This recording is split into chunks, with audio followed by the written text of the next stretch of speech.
Hello friends, मैं Prachi Baghel. Welcome to my YouTube channel India Education Classes. Student, मैं आपको science पढ़ाना स्टार्ट कर रही हूँ। आज से मतलब साइंस स्टार्ट होगी आपकी। तो मैं स्टार्ट कर रही हूँ सबसे पहले साइंस में बायोलॉजी। साइंस में स्टूडेंट हम पढ़ेंगे केमिस्ट्री पढ़ेंगे, फिजिक्स पढ़ेंगे, जनरल पढ़ेंगे, केमिस्ट्री फिजिक्स और बायोलॉजी पढ़ेंगे। इसमें बेसिक साइंस पढ़ेंगे जो आपके कंपटीशन एग्ज़ाम में पूछता है, जैसे पटवारी में पूछा गया था, अभी कांस्टेबल में पूछा था साइंस को। ठीक है, अभी महिला बाल विकास में भी साइंस पूछ रहा है। तो जितनी भी प्रतियोगी परीक्षाओं के लिए आपको साइंस पढ़ना होता है, तो हम सारी प्रतियोगी परीक्षाओं को देखते हुए साइंस पढ़ेंगे। स्टूडेंट, साइंस में हम बेसिक पढ़ेंगे और कुछ डीप भी पढ़ेंगे, क्योंकि आज के जो क्वेश्चंस आ रहे हैं एग्ज़ाम में तो डीप क्वेश्चन ज़्यादा पूछ रहे हैं। बेसिक तो पूछते ही हैं एक दो क्वेश्चन, लेकिन डीप क्वेश्चन पूछ रहे हैं। तो हम लोग बेसिक से डीप तक जाएंगे। तो स्टूडेंट, आज हम बेसिक सबसे पहले जीव विज्ञान का इंट्रोडक्शन पढ़ेंगे। तो बायोलॉजी स्टूडेंट आप सभी ने पढ़ा है, चाहे 9th हो, 10th हो, 11th 12th, अगर किसी का बायोलॉजी सब्जेक्ट रहा होगा तो आप लोगों ने पढ़ा होगा बायोलॉजी। ठीक है, तो 9 10 में तो सभी ने पढ़ा होगा बायोलॉजी। तो बेसिक नॉलेज तो आप सभी को होगा कि बायोलॉजी किसे कहते हैं, है ना। जीवों का अध्ययन करना क्या होता है, बायोलॉजी होता है। ठीक है, जीव विज्ञान स्टूडेंट, जीव विज्ञान में हम केवल और केवल जीवों का अध्ययन करते हैं। ठीक है, जीवों का अध्ययन मतलब जिसमें जीव होती है, जान होती है ना, तो उनका अध्ययन करते हैं। किसके अंतर्गत, बायोलॉजी के अंतर्गत। वो प्लांट भी होते हैं और एनिमल भी होते हैं, कुछ माइक्रोब्स भी होते हैं। ठीक है, तो बायोलॉजी स्टूडेंट 2 वर्ड से मिलकर बना होता है। एक होता है बायोस और एक होता है लोगोस ना। तो बायोस का मतलब होता है लाइफ, लाइफ मतलब जीवन या जीव, है ना। लाइफ का मतलब क्या होता है, जीवन। और स्टडी मतलब अध्ययन करना। क्या होता है स्टूडेंट, अध्ययन करना। तो मतलब जीवन का अध्ययन करना या जीवों का अध्ययन करना क्या हो गया, बायोलॉजी हो गया। स्टूडेंट, सबसे पहले बायोलॉजी शब्द का उपयोग 1801 ईस्वी में, है ना, 1801 ईस्वी में लैमार्क और ट्रेविरेनस ने किया था। किसने किया था, लैमार्क ने और ट्रेविरेनस ने किया था बायोलॉजी शब्द का उपयोग 1801 में। और फादर ऑफ बायोलॉजी किसको कहा जाता है, अरस्तु को कहा जाता है। किसको कहा जाता है, अरस्तु को कहा जाता है, क्योंकि इन्होंने एक बुक बनाया था अरस्तु ने। उस बुक का नाम है हिस्टोरिया, हिस्टोरिया एनिमेलिया। कम से कम इन्होंने 500 जीवों की प्रजातियों को इस बुक में वर्णन किया था। ठीक है, और उन्होंने तो सिर्फ शब्द दिया था, लैमार्क और ट्रेविरेनस ने सिर्फ शब्द दिया था 1801 ईस्वी में। किंतु जो अरस्तु एक साइंटिस्ट थे, उन्होंने एक अपनी बुक बनाई थी सबसे पहले, है ना। कौन सी बुक थी, हिस्टोरिया एनिमेलिया थी बुक। तो उन्होंने 500 से ज़्यादा जीवों को अपनी बुक में इंक्लूड किया था। इसलिए इनको क्या कहा जाता है स्टूडेंट, फादर ऑफ बायोलॉजी किसको कहा जाता है, अरस्तु को कहा जाता है। फिर हम देखते हैं बायोलॉजी की कुछ ब्रांचेस देखते हैं। तो बायोलॉजी की कौन कौन सी ब्रांच है, बेसिक ब्रांच है जूलॉजी, जिसमें केवल और केवल जंतुओं का अध्ययन किया जाता है। स्टूडेंट, किसका अध्ययन किया जाता है जूलॉजी में, जंतुओं का अध्ययन किया जाता है। जंतु मतलब यही हम हैं, एनिमल्स हैं, है ना, कछुए हैं, मंकीज हैं, जितने भी जंतु होते हैं संसार में, तो उसका अध्ययन किस में करते हैं, बायोलॉजी में करते हैं। और नेक्स्ट है बॉटनी। बॉटनी मतलब प्लांट का अध्ययन करना है। किसका अध्ययन करना है स्टूडेंट, प्लांट या पादपों का अध्ययन करना। किस में आता है, बॉटनी में आता है। फिर नेक्स्ट है माइक्रोबायोलॉजी। माइक्रोबायोलॉजी भी पढ़ते हैं हम, बायोलॉजी की ही ब्रांच है माइक्रोबायोलॉजी। माइक्रोबायोलॉजी में जितने भी सूक्ष्म जीव होते हैं, माइक्रोब्स होते हैं, उनका अध्ययन किया जाता है। सूक्ष्म जीव मतलब जिनको हम नग्न आंखों से नहीं देख सकते, मतलब बिना मतलब माइक्रोस्कोप के नहीं देख सकते, तो उनको किस में देखते हैं हम लोग, माइक्रोस्कोप में देखते हैं। इसलिए इनको क्या बोला जाता है, माइक्रोबायोलॉजी। तो माइक्रोबायोलॉजी में किसका अध्ययन किया जाता है स्टूडेंट, माइक्रोब्स का अध्ययन किया जाता है, मतलब सूक्ष्म जीवों का अध्ययन किया जाता है। ठीक है, याद रखना स्टूडेंट, बहुत कन्फ्यूजन होता है। फादर ऑफ बायोलॉजी भी अरस्तु को बोलते हैं और फादर ऑफ जूलॉजी भी अरस्तु को ही कहा जाता है। फादर ऑफ बायोलॉजी भी अरस्तु को बोलते हैं और जूलॉजी भी अरस्तु को बोलते हैं। और जो बायोलॉजी शब्द दिया था वो लैमार्क ने और ट्रेविरेनस ने दिया था। और जो जूलॉजी का जो फादर है वो भी कौन है, अरस्तु। और स्टूडेंट, जो बॉटनी मतलब जो पादपों का जिन्होंने अध्ययन किया था, वो कौन थे, थियोफ्रेस्टस एक साइंटिस्ट थे। उनको क्या कहा जाता है, फादर ऑफ बॉटनी कहा जाता है। और एक माइक्रोबायोलॉजी के फादर किसको कहा जाता है, एंटोनी वॉन लीवेनहॉक को कहा जाता है। किनको कहा जाता है, एंटोनी वॉन लीवेनहॉक को कहा जाता है। स्टूडेंट हम लोग बायोलॉजी जितने भी पढ़ते हैं तो सबसे ज़्यादा हम लोग पढ़ते हैं जूलॉजी के बारे में, मतलब 60% जो सिलेबस कवर करता है तो वो कौन करता है, जूलॉजी कवर करता है। और उसके बाद फिर बॉटनी 25% होता है, और फिर 15% जो होता है वो माइक्रोबायोलॉजी कंप्लीट करते हैं ना। मतलब ये सबसे ज़्यादा पढ़ना पड़ेगा हमको zoology.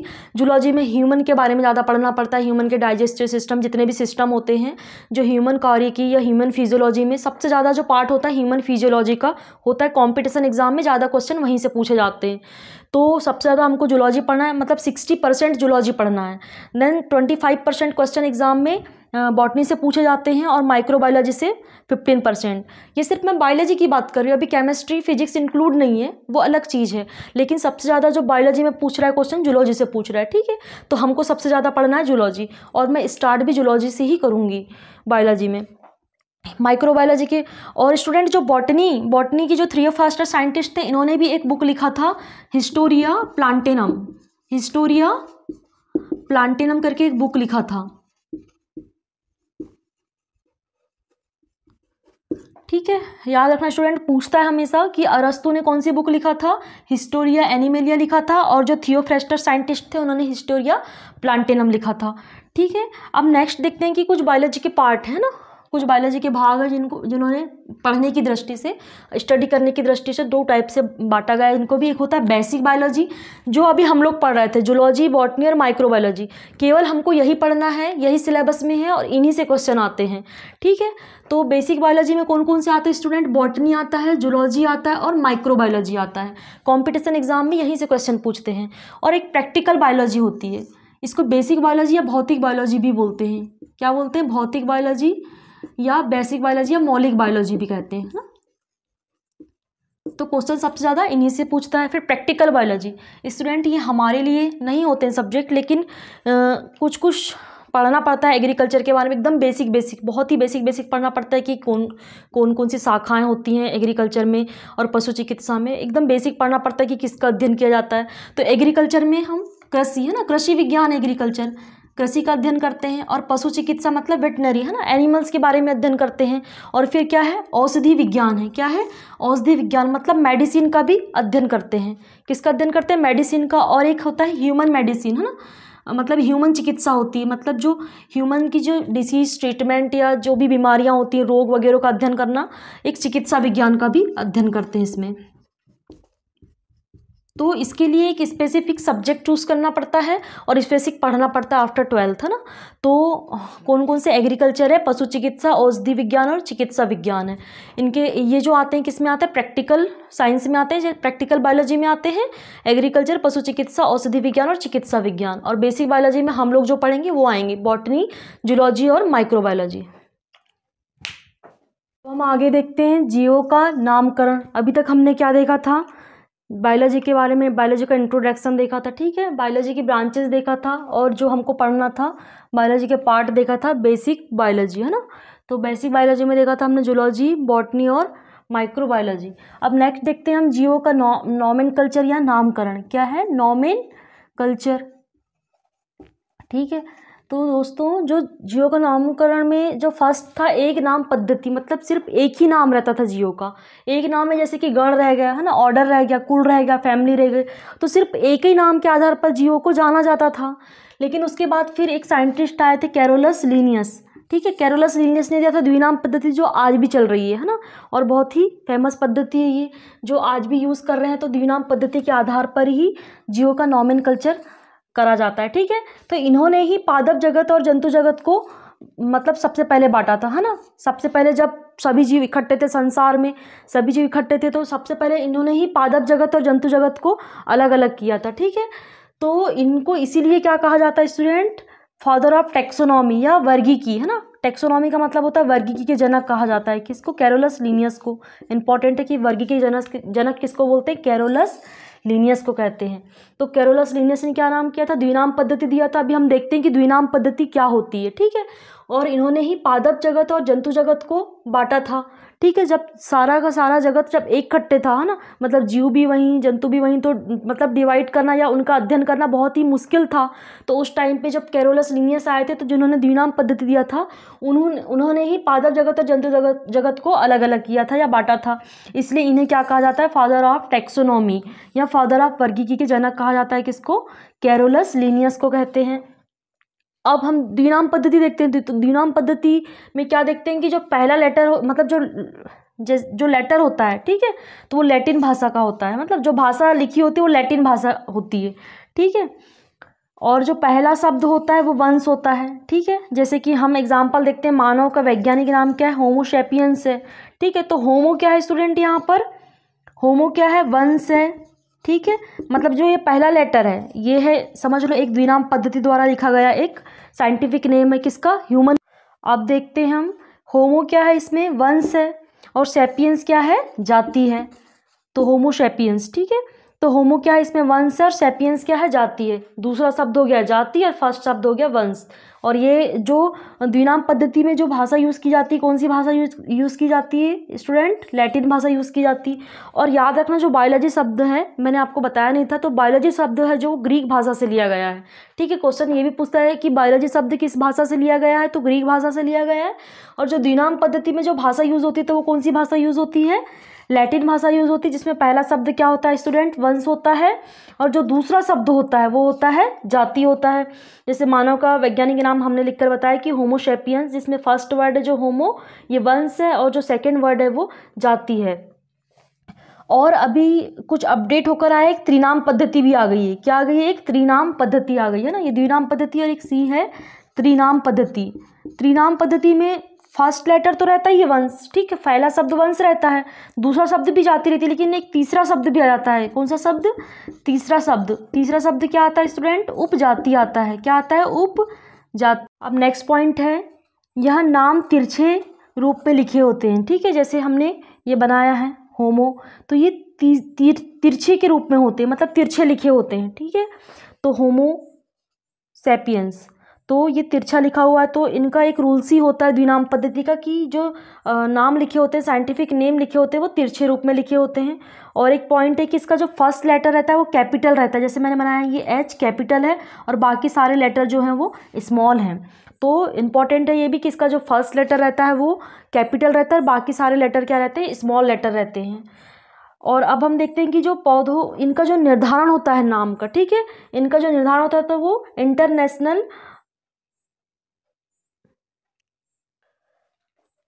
International code of botanical nomenclature, और जंतुओं में किसका देखते हैं? International code of zoological nomenclature. तो पौधों का देखते हैं international code of botanical nomenclature, और जंतुओं का देखते हैं कि international code of zoological nomenclature. इन्हीं के द्वारा जो है इनके साइंटिफिक नेम निर्धारित किए जाते हैं। अब हम देखते हैं जीव के जगत, किंगडम ऑफ ऑर्गेनिज्म। जो किंगडम ऑफ ऑर्गेनिज्म है, तो उनके पहले 2 जगत का वर्गीकरण किया गया था, फिर 4 जगत का वर्गीकरण किया गया था, फिर 5 जगत का वर्गीकरण किया गया था। तो अभी हम लोगों ने पढ़े थे कि जो जीवों का नामकरण किया था, किन्होंने किया था? कैरोलस लिनियस ने किया था। और इन्हीं ने सबसे पहले पादप जगत और जंतु जगत को अलग अलग डिवाइड किया था। जब सभी जीव इकट्ठे थे, तब इन्हीं ने क्या किया था? पादप जगत और जंतु जगत को डिफ्रेंशिएट किया था या डिवाइड किया था और अलग अलग किया था। अब इसी में 2 जगत का वर्गीकरण इसलिए किसने दिया था? लिनियस ने फर्स्ट टाइम दिया था। तो उसमें देखा था उन्हें पादप को और जंतु को अलग अलग बांटा था। पादप में प्रकाश संश्लेषी आ रहे थे और जंतुओं में अप्रकाश संश्लेषी आ रहे थे।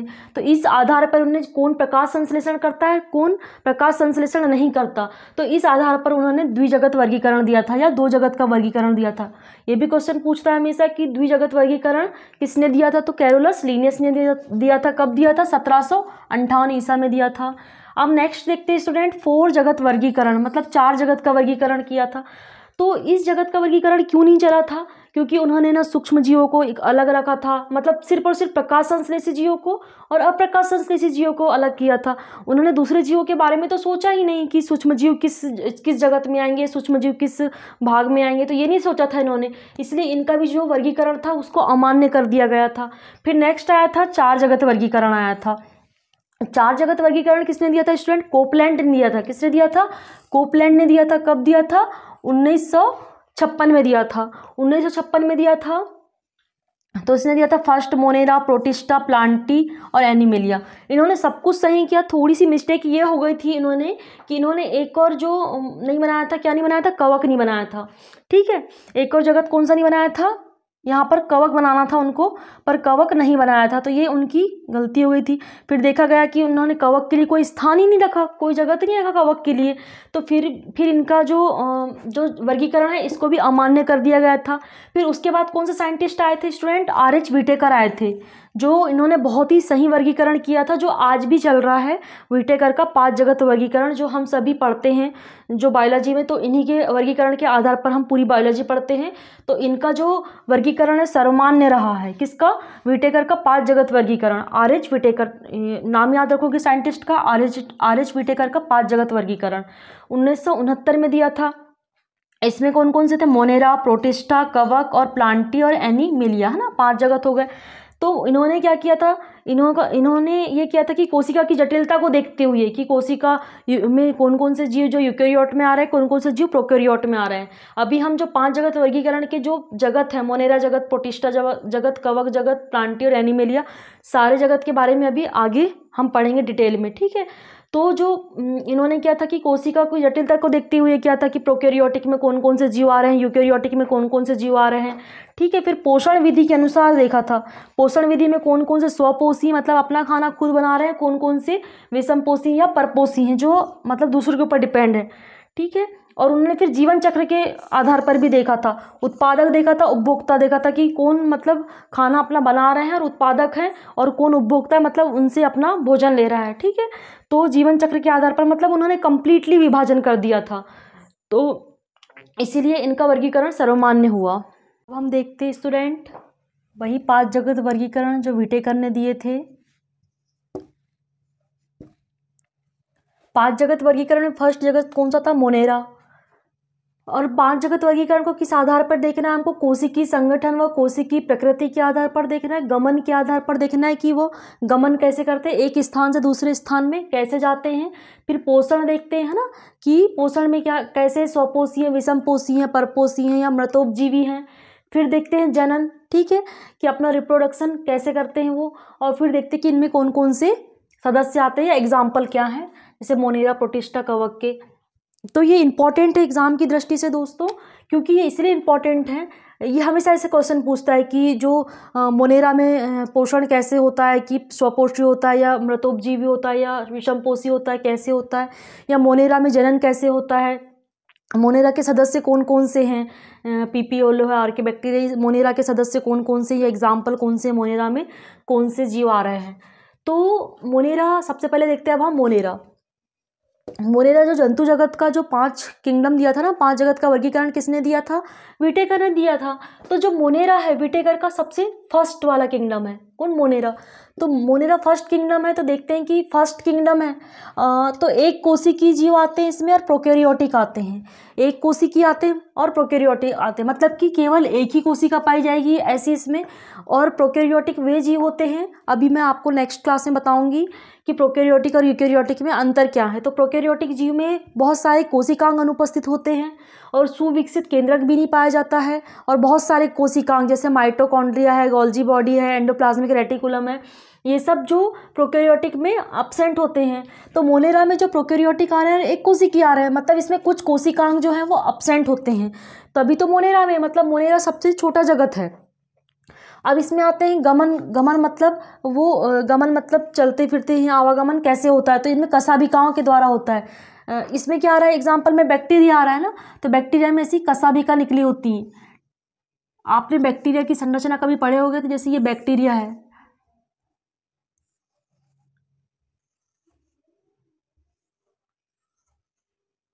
तो ये कशाभिका निकली हुई है, तो इसमें जो चलन होता है या गमन होता है किसके द्वारा होता है स्टूडेंट? कशाभिकाओं के द्वारा होता है। ओके, अब नेक्स्ट है पोषण। न्यूट्रिएंट कैसे लेते हैं, ये स्वपोषी होते हैं। या तो कुछ जीव जो आएंगे इसमें प्रकाश संश्लेषण करेंगे और कुछ आएंगे विषमपोषी। विषमपोषी में आते हैं मृतोपजीवी, मृत सड़े गड़े जो कार्बनिक पदार्थों पर निर्भर रहते हैं तो वो विषमपोषी में आ जाएंगे, और जो स्वपोषी में प्रकाश संश्लेषण के द्वारा अपना भोजन बनाते हैं। अब नेक्स्ट देखते हैं जनन। जनन किसके द्वारा होता है? अलैंगिक जनन होता है, मतलब इनमें लिंग नहीं पाए जाते, अलैंगिक तरीके से जनन होता है, जैसे बडिंग द्वारा होता है। मेनली किसके द्वारा होता है? बडिंग द्वारा होता है। अभी हम जब जीवाणुओं के बारे में अध्ययन करेंगे तो पढ़ेंगे कि बडिंग क्या होता है, मुकुलन क्या होता है। तो उसके बाद फिर इसमें एग्जाम्पल या सदस्य या एग्जाम्पल कौन कौन से होगा? पीपीएलओ। स्टूडेंट जो पीपीएलओ या इसको बोलते हैं माइकोप्लाज्मा भी कहते हैं। क्या बोलते हैं? माइकोप्लाज्मा। ये सबसे छोटी कोशिका है पूरे जीव जगत की। जीव जगत की सबसे छोटी कोशिका है माइकोप्लाज्मा, और सबसे बड़ी कोशिका क्या है? शुतुरमुर्ग का अंडा है। तो ये इंपॉर्टेंट है कि पीपीएलओ सबसे छोटी कोशिका है और सबसे बड़ी कोशिका क्या है? शुतुरमुर्ग का अंडा है। और जो पीपीएलओ या माइकोप्लाज्मा किस में आता है? मोनेरा में आता है। कौन सी जगत में आता है? मोनेरा में आता है। और मोनेरा में क्या आते हैं? आर्की बैक्टीरिया आते हैं और जीवाणु आते हैं। जीवाणु या बैक्टीरिया वही है। तो क्या आते हैं? बैक्टीरिया आते हैं, पीपीएलओ या माइकोप्लाज्मा आता है। तो हमने देखा था एक कोशिकीय होते, प्रोकैरियोटिक होते हैं, और प्रोकैरियोटिक होंगे तो कुछ कोशिकाएं अब्सेंट होंगे। और गमन किसके द्वारा हो रहा है? कशाभिकाओं के द्वारा होता है। और ये होते हैं स्वपोषी भी होते हैं और विषमपोषी भी होते हैं। और जनन क्या होता है इसमें? अलैंगिक जनन होता है। और सदस्य में है पीपीएलओ, आर्कीबैक्टीरिया या बैक्टीरिया। अब नेक्स्ट देखते हैं स्टूडेंट प्रोटिस्टा। प्रोटिस्टा सेकेंड जगत है। ये हम 5 जगत विटेकर के अनुसार पढ़ रहे हैं। तो एक कोशिकी होते हैं इसमें। कोशिकी तो एक ही कोशिका होगी, जैसे कि ये एक कोशिकी है ना, तो ये एक ही कोशिका होगी, इनमें भी एक कोशिकी होंगे। लेकिन क्या होंगे? ये यूकैरियोटिक होंगे, मतलब एक कोशिका तो रहेगी लेकिन वेल डेवलप्ड कोशिका रहेगी। प्रोकैरियोटिक कोशिका में क्या होता था कि बहुत सारे कोशिकांग अब्सेंट होते थे, लेकिन यूकैरियोटिक कोशिका मतलब एक कोशिका तो है लेकिन ये पूरी तरीके से कंप्लीट कोशिका रहेगी, मतलब इसमें सारे कोशिकांग प्रेजेंट होंगे। और जलीय जीव आते हैं ज़्यादातर करके। कौन से जीव आते हैं? जलीय जीव आते हैं। और इनमें गमन किसके द्वारा होता है? सीलिया के द्वारा होता है, फ्लैजिला के द्वारा होता है। किसके द्वारा होता है? सीलिया या फ्लैजिला। आपने कभी पैरामीशियम की संरचना पढ़ेगा, जो चप्पल के आकार का होता है, पैरामीशियम जो ऐसा होता है।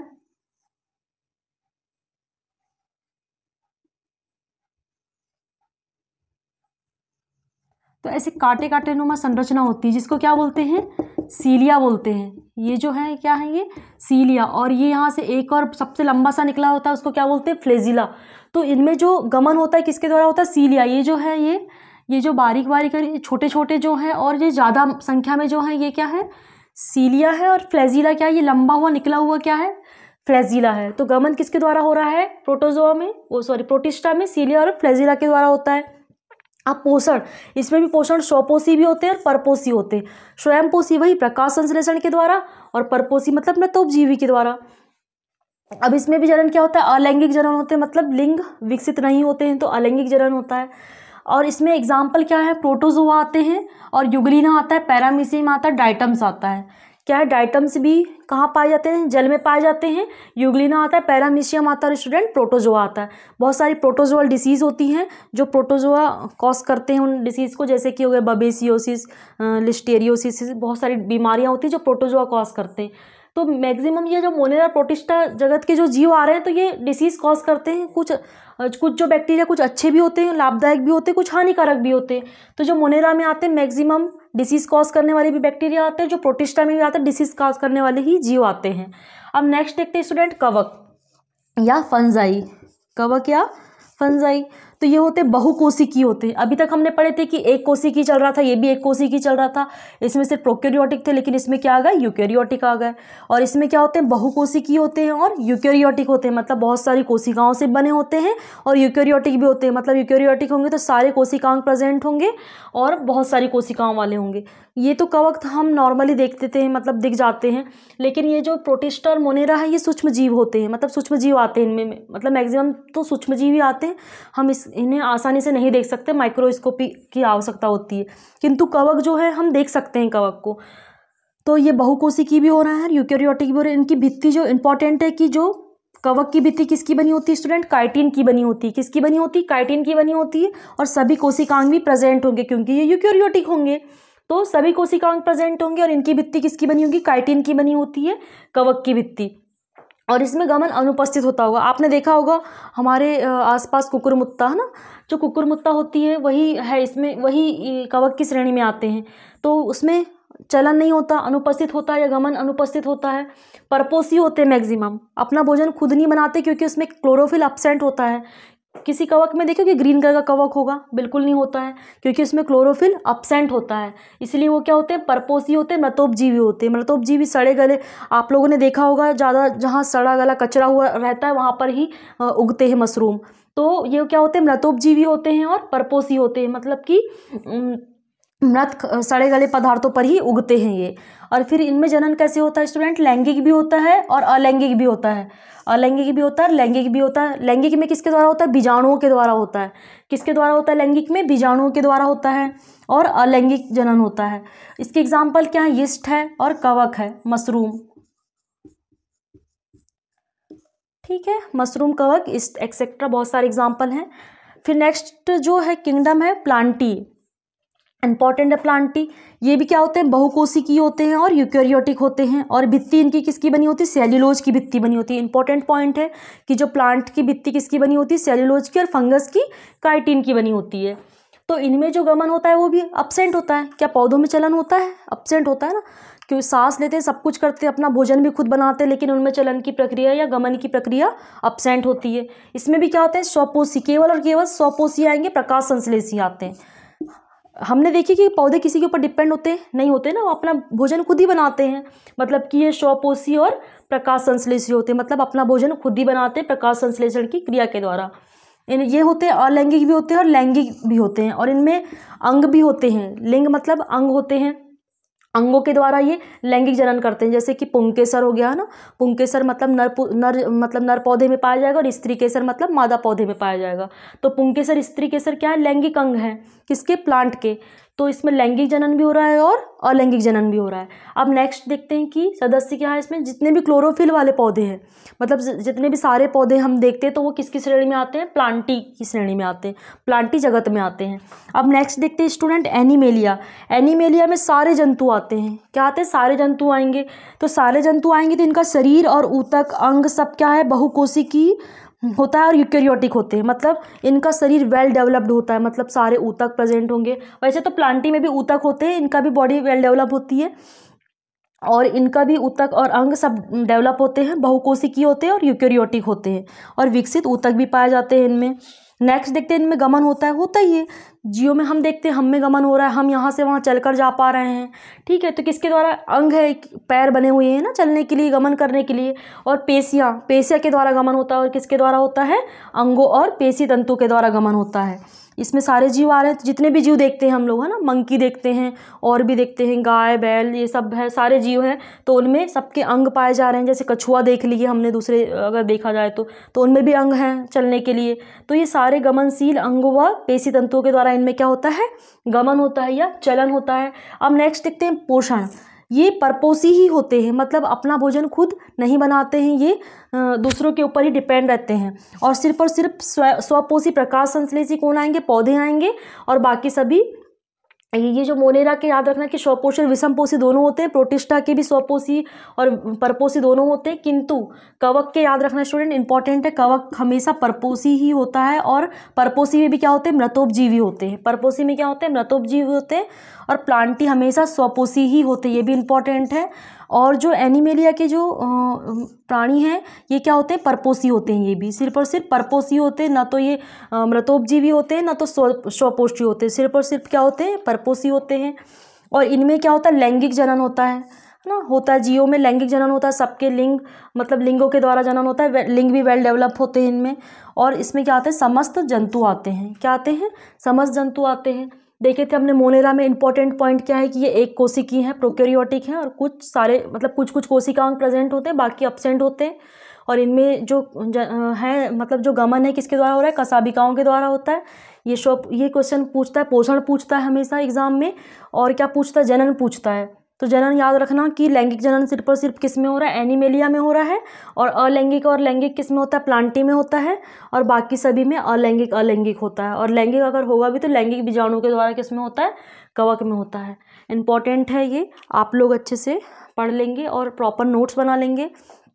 स्टूडेंट, मैंने आपको जो इंट्रोडक्शन बताया है, मैंने आपको सबसे पहले बताया था कि बायोलॉजी की हिस्ट्री बताया था, किसने बायोलॉजी शब्द दिया था या किसने खोज की थी सबसे पहले बायोलॉजी की। फिर देखा था हमने द्विनाम पद्धति देखा था जो कैरोलस लीनियस ने देखी थी। फिर वर्गीकरण देखा था हमने, पहले देखा था 2 जगत का वर्गीकरण देखा था, फिर 4 जगत का वर्गीकरण देखा था, फिर 5 जगत का वर्गीकरण देखा था। जो 5 जगत का वर्गीकरण के आधार पर ही हमने डिवाइड किया जीवों को। तो मैंने आपको जो बेसिक इंट्रोडक्शन बताया तो वो सारा इंपॉर्टेंट है एग्जाम के लिए, तो आप लोग सभी पढ़ लीजिएगा। अब हम मिलते हैं नेक्स्ट वीडियो में। आज के लिए धन्यवाद।